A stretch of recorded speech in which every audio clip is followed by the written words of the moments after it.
Welcome to the Creative Condition podcast with me, Ben Talon. I'm a storyteller helping people make an impact through illustration, creative coaching, writing, and a lifelong love of creativity, a fundamental pillar of human happiness. And now I bring my 20 years experience to you, the listener, through ongoing personal exploration and the shared experiences of others. Through interviews with thought leaders in and beyond the creative industry and personal inquiry, I'm here to help you maximise the human in your creativity to thrive in the age of automation.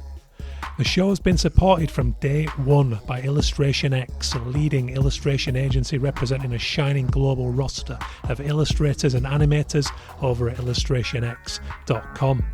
Foilco, suppliers of the world's widest range of stamping foil shades and finishes to the print industry. Foilco were the very first foil company to set up a foil recovery scheme and be certified as zero foil to landfill compliant. Paradiso Institute is a non-profit cultural organisation built around a simple idea: creative lives require responsibility. Leadership and endurance and care for the body and mind shape the work more than talent ever will.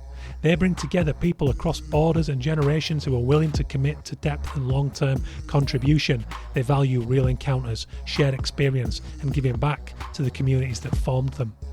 Their attention stays on the work that holds over time. And please head to ui.org.ua to see the work of the Ukrainian Institute, who need your help to amplify the voices of the brave Ukrainian creative community during this brutal time of war. The music for the show, as ever, is by Dirty Freud, who you can listen to now on all good streaming services. For creativity resources for all budgets, from one-to-one and group coaching with me, to the reading list, podcast archive and creativity diary, head to thecreativecondition.com. How are you doing? It's Ben Talon. I'm the host of the Creative Condition podcast, and you join me on a toasty sunset here in the UK. I'm just back from a holiday, a lovely holiday up to my home town of Keighley. Actually staying in Haworth, just up the road, which, if you're familiar with the Bronte sisters, is Bronte country. Emily, Charlotte, Anne, famous writers. I never got it growing up. It was just a part of the furniture. It was something that was the fabric of the land, if you will. People came from all over the world. We'd see Japanese tourists, and I didn't understand it. Why would people come to this shithole? That was the sentiment, But Haworth was anything but a shithole. It was quite the opposite. It's truly beautiful, and you just don't see it, when it's your place where you grew up. And so I was back there. So that's why I'm speaking to you tonight in relaxed tones. I wanted to do something reflective with you guys. I wanted to talk to you about the idea of being the author of the life you want to lead. This is something that I'm saying with increasing frequency because it's a part of my philosophy in my coaching practice now. When I work with people to help them tell their story, whatever that story may be.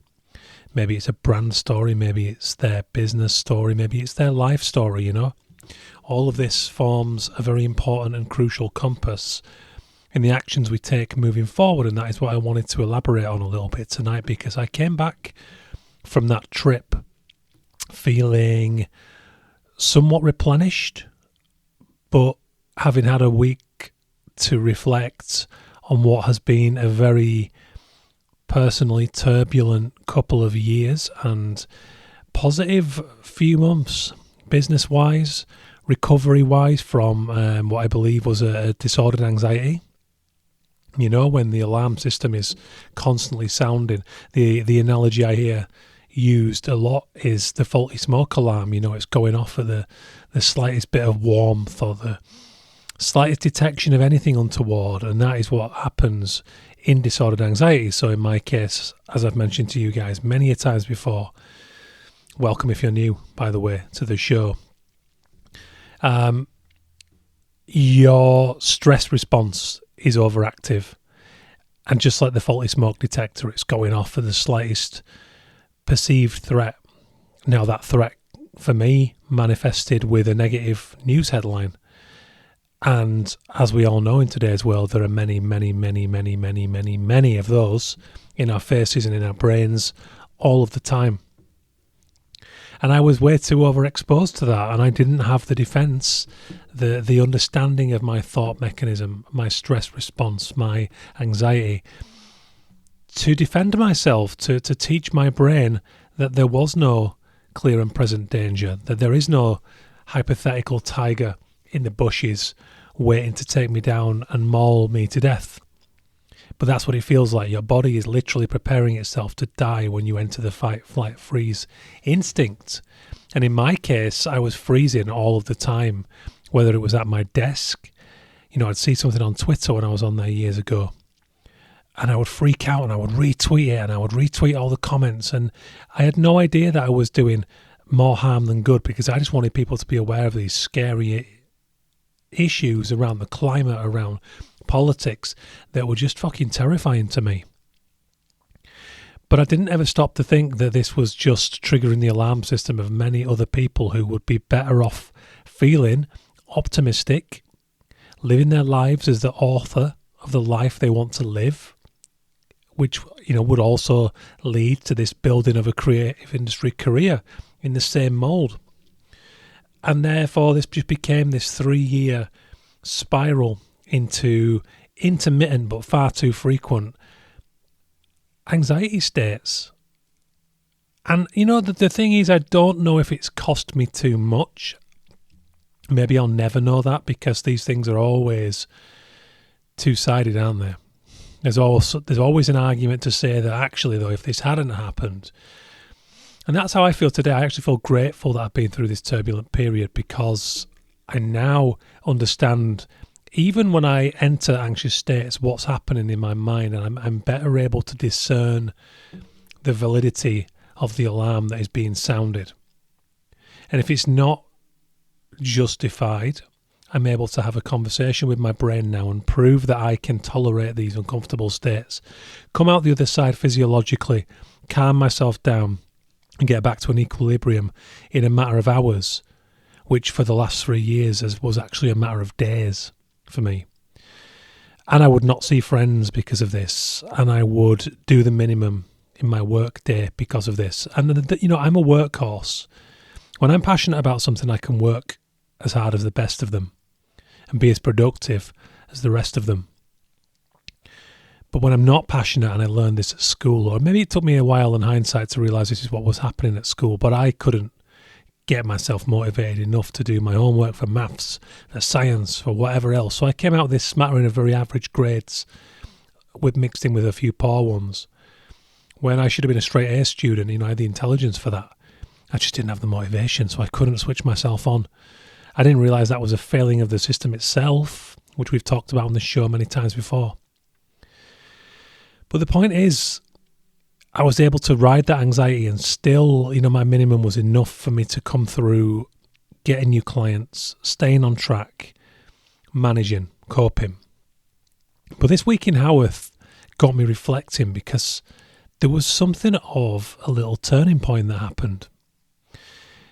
Now, we hear it said in forums like LinkedIn and wherever else you get your social media, and there are people in our design world, in our arts circles, who say, just be yourself, live the life that you want to be the author of, and all this kind of stuff. But if you're not taught what that means, or you don't have the life experience to have spent the time understanding what that means specifically for you, well, then it just falls into the same pot as be who you are, or live, laugh, love. What does that mean? If you don't know what you're living for, you don't know what you're laughing about, and you don't know what you're meant to love. It's very challenging. And what I realised in Haworth as I sat there and I reflected, because in the last few weeks what's happened is I've picked up 2 major projects that I'm not allowed to talk about yet. I can't tell you what nature they are, who they're for, or anything else. We'll get to that on the show in due course. Of course, I love to tell you guys about these things. But they're 2 projects that, for the first time in a long time, maybe ever in my career, are well paid enough and well aligned enough with who I am to allow me the time to truly indulge in just those projects. Now, I'll do the podcast every week around it, of course. That's a staple I will always deliver. But I'm in a position where I can knock back any project for the next few months that isn't aligned with where I'm going or isn't quick turnaround enough to deliver while still making the best of these major projects, these opportunities. Now, these projects are in a space that I've been trying to access for a number of years now. I've known that I've wanted to move not away from visual communication because I love my illustration work, but I've wanted to bring in a greater share, greater equity, if you will, for projects that are more human-centric, that involve more conversation, that involve more coaching, that involve more writing, and a lot more creative thinking. Because as much as I love my illustration, it's not always that creative. There will be a brief, I will be asked to make something beautiful. There is creativity involved, of course, but what fulfills me even more at the moment is being given the puzzle of a person's life or their career or their business and making sense of that for them to help them. Now, without giving anything else away, there are two projects that happened, and they've happened at a time when I have begun to build confidence and finally trust that if I'm doing what I love, the money will come. Now, big part of the reason I fell into anxiety spirals over the last few years was financial panic. At times justified during the big quiet spells, we all know that feeling. But other times really not justified. You know, when I sat down and did the maths in my spreadsheets, I was all right. I was earning okay. The fear was preemptive. The fear was paranoia about what might come. Classic freelance fear of what happens when things dry up. The truth is, things hadn't dried up for 18 years. There have been some, severely challenging quiet spells in that period. But what I had allowed to happen was the track record of those quiet spells to trick my brain into becoming utterly paralysed and petrified of the prospect of work terminally drying up.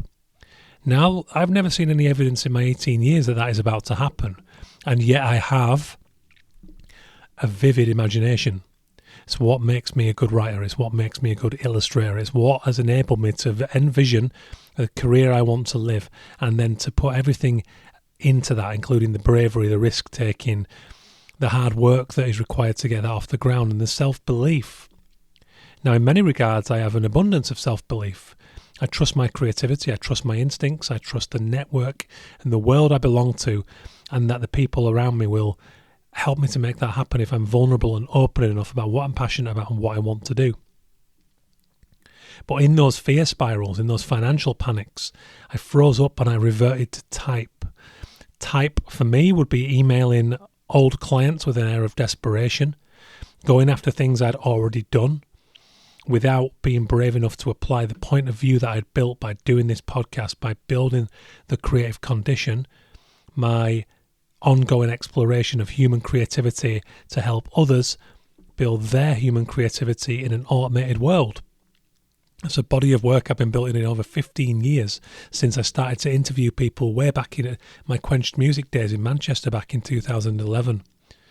In fact, 2009 onwards, I was doing those interviews kind of on the quiet and just building this bank of work that was out of sheer curiosity and love of people's stories and creativity at large. Never knew where that was going, but I was living the life I wanted to be the author of.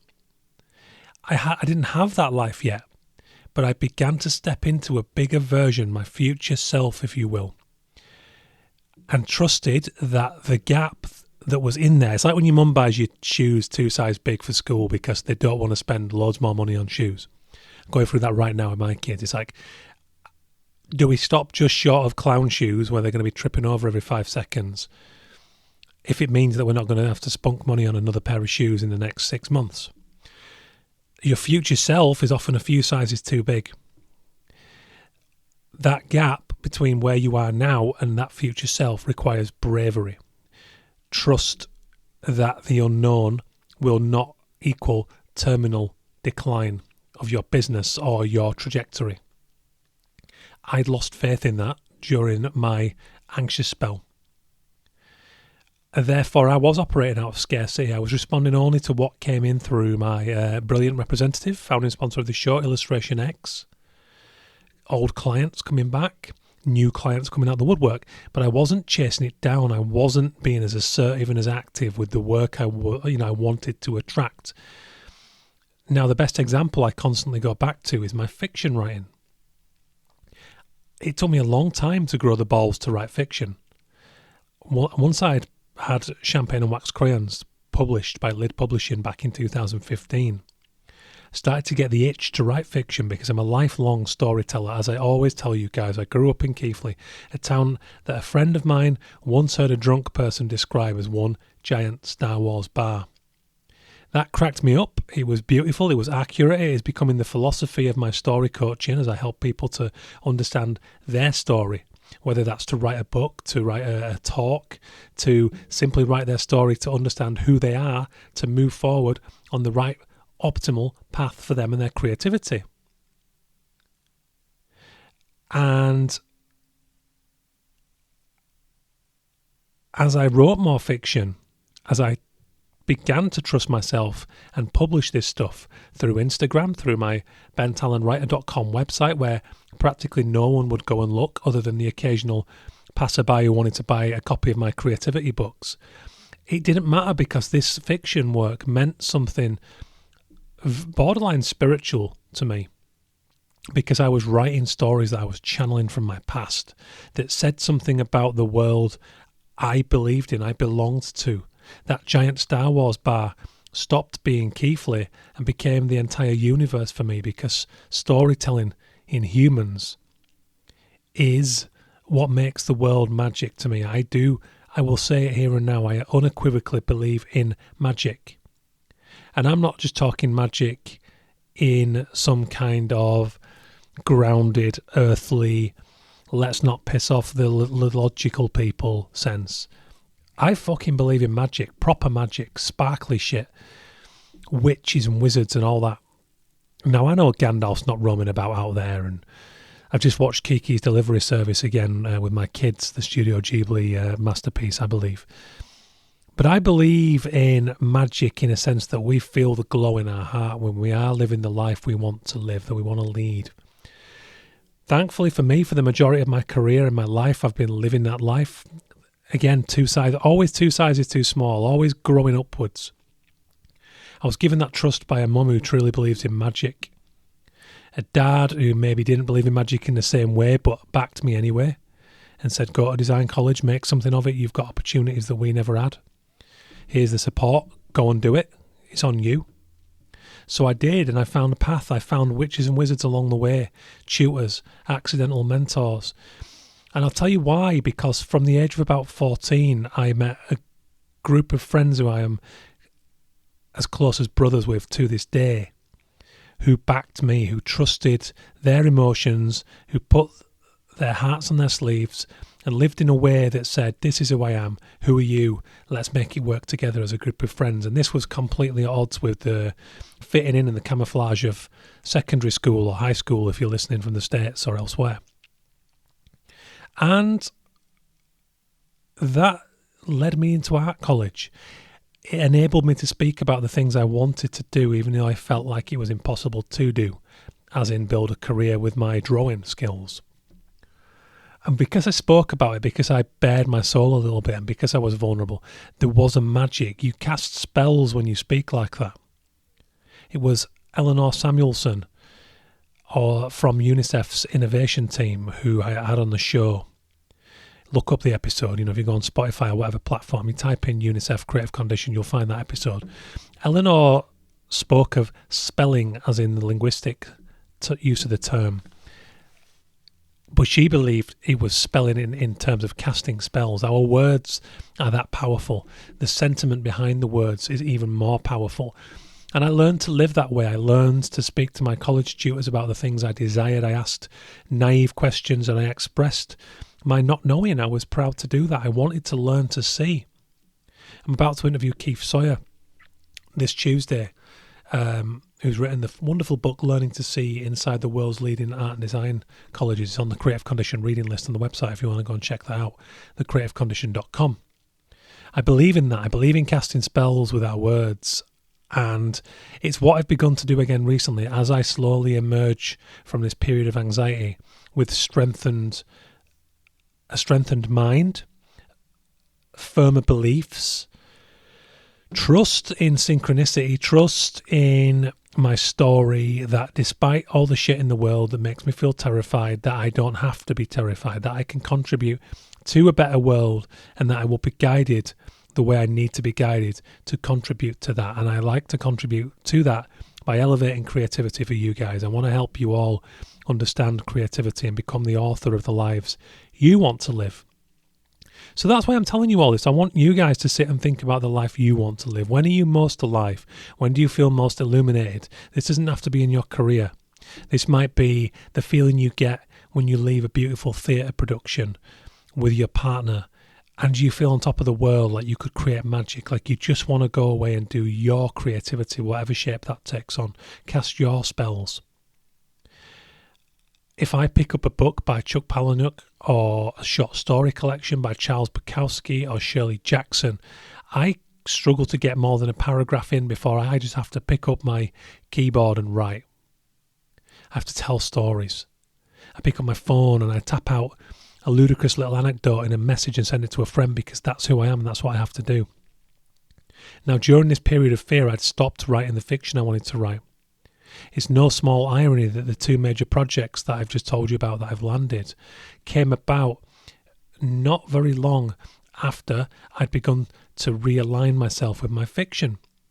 Now, I wrote a whole book of short stories, 40,000 words, when my kids were born, called Madheads. It's there, it's ready, I'm adding to it as we speak. I've finally reconnected with it. Not because I've got any grand publishing ambitions or because there's suddenly a plan or a justification for that, but because I had to, on a mental health level, on a spiritual level. I realised I wasn't creating in the way I need to create so that I'm able to step into the rest of my life and do it efficiently. If I'm not creating emotionally, for me, something is missing in my life.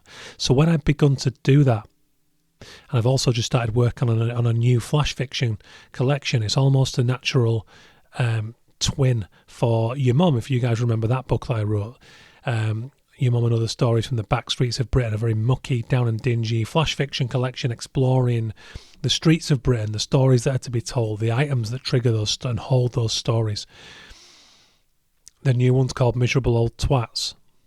Very in-your-face title, just like Your Mum, and we'll get to that. But the fact is, I'm realigned with that magic.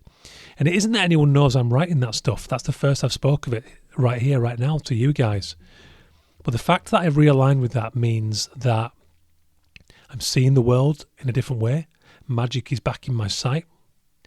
I'm communicating, I'm showing up in the world. The way I interpret opportunities has changed.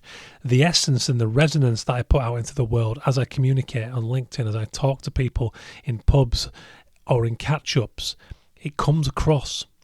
Now, one of these big projects, the bigger of the two, came from meeting the client, who I can't tell you who that is, in London for a pint. Now, I spent 40 quid for a train ticket to go to London and back on the same day to have that pint.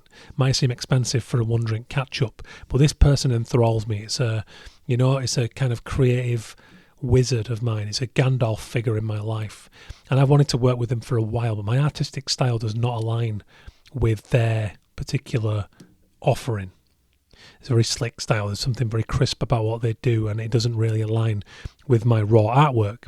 We've understood that for time, but we've got along, we've done other bits together, but we've never truly collaborated on a proper project until I show up that night and I'm telling this person about the stories I've been writing.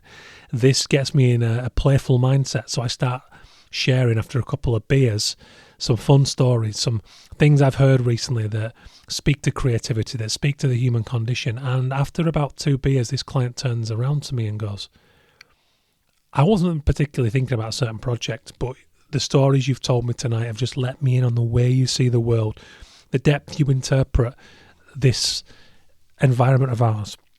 And I love it. And it's making me think we should do something together. That was the conversation that began. This is what I mean by becoming the author of the life you want to live. Now, something else changed when I was in Haworth that week. I was back in my hometown. It was the longest I've spent there for a while, since maybe 2010 when I went back to my parents' house before I moved to New Zealand for a short time. I spent a month living back there. I spent a full week with my kids, my wife. We got an Airbnb, and the idea was, we took the dog as well, the idea was that we could go, spend a week in the summer holidays while the kids are off school. Laura, my wife, could do bits of work shifts from the Airbnb. I would have more time to get around and see some friends that I haven't seen for a while, because once the time spent with the grandparents and close friends is gone, it becomes very hard to see everybody that I would like to see in my world in that town. It is the longest I've ever spent in Haworth in one go. It's a beautiful place. I felt realigned with Yorkshire. I saw my brother. We had an incredible time. And I thought, this is all possible. We can do this. Next year maybe we can do this for 3 weeks, and I can bring all my gear up, and we can live our life that we live here in Salisbury. We can live it from wherever we want when the kids are off school. What would it require to do that? Well, it would require a little more income. It would require commitment and bravery to taking that time away from home and getting stuck in and going there or wherever else we choose to go. But it's entirely doable. Since I've been living this, I've been authoring this career since day one, despite a few dips. It's always up and down. Everyone's career and lives always are. It's the nature of life. Pain, uncertainty, constant work are unavoidable. So we must acknowledge that and work with it if we are to live vibrant and sustainable lives without becoming slaves to those unpredictables, those variables. But what I realised was, it's only me who's stopping that possibility of spending however long I want to spend away from my home in Salisbury, working on the road. Didn't I always build a career with this flexibility because this was special to me and it was incredibly valuable? Yes, I did. I started a career as an illustrator, knowing fine well the risks and the instability of all of that. But I did it anyway because I was bold and I was brave, and I'll tell you why. Because I felt the magic in my heart. And once I felt that magic, it motivates me like nothing else ever can. And therefore I got stuck in. I shared a studio with Danny Ellis, and I built this career because I wanted to work for a number of clients that interested me. I wanted to commit to causes I gave a shit about. And I wanted to live a life that didn't leave me beholden to managers and to offices and to clocks on other people's circumstances. And I knew what the trade-offs were. I knew that this would result in a lot of late nights. I knew it would result in working weekends. I knew it would result in terrifying, long, quiet spells where you feel like the rug is going to come from underneath you and you're going to end up homeless on the streets. But I wanted it. And it was enough for me to power through when people said, how are you going to get a mortgage? How are you ever going to build a life where there's a pension and all that stuff? And I said, well, I don't know. I can't tell you that. But I'm on a path that feels amazing, and I'm going to follow it because I know that I'll get there. And I've got there in all of those instances. And there's no finishing point, because next week it could all change and I could be terrified again, and that's the trade-off. But as I looked out over the valley in Bronte country in Haworth and saw the gorgeous green hills, well, slightly yellow because of the drought and the heat wave we're suffering here in the UK, it was incredible. As I walked past the parsonage and looked at the dates on the graveyards with the kids and talked about people gone by, I realised it was all possible and that I can have this. And I have to step into that bravery once more and start to put the anxiety behind me. And that's what I've been doing. So that's why I've been realigning with my fiction. Even though there's very rarely a monetary gain for my fiction, there's never usually a big book success waiting at the end of it. I've probably got about 400 combined book sales in my fiction work. But that's not the point, because it's opened infinite amount of doors into coaching, into story coaching, into all this incredible work, mentoring, that now fulfills me. I wrote a report earlier this year for a major agency on creativity in our current world. What a compliment, what an honour. They positioned it as a thought leadership piece. I struggle to say that out loud because there's that modesty that I think a lot of us creative types carry around. But I realise that I've got that, and it's all there. It's all possible if I want it. It's all possible for you, if you want it. I hope this has been of some use, because I want you guys to step into the story that you're living. And it's always going to feel scary. And you can't do it blindly. You can't base it on just complete random faith. You have to have a direction. You have to learn how to tell your own story. You have to trust what is meaningful to you, the causes that are meaningful, the people you want to work with. Go back a few episodes to the conversation I had with Coach Tina Rapp when she asked not what job you want to do or what pay grade you want to be on, but how do you want to feel in your work and in your life, and then make decisions based on those feelings. It's an incredible psychological shift, and that's what I've been pushing more towards. I looked at those hills on the morning we were leaving Haworth, and I was ready to come back to Salisbury. We'd had a week away, we'd had a good time, I was ready to get the stability of my base back, be back in the studio talking to you guys. But I also felt a little pang of sadness, as I always do when I leave Yorkshire, because it's my home. It's my home. I felt as sad that day as I did when I left for university and I'd see my mum crying on the doorstep. But I realised that it's not that far away. I live a 4.5 hour drive away from Yorkshire on a good run. And I can be there as much as I want to be because I have the flexibility in my job. I can bring the kids with me in the summer holidays. We can make it happen. I can become the author of the life I want to live again. I can apply seikatsu sha, which is the Japanese philosophical term for those who lead. Isn't that incredible? Isn't that empowering? It's all possible. Magic is real. Remember that. So have a think. Think about this time next year. What is the life you'd like to be living?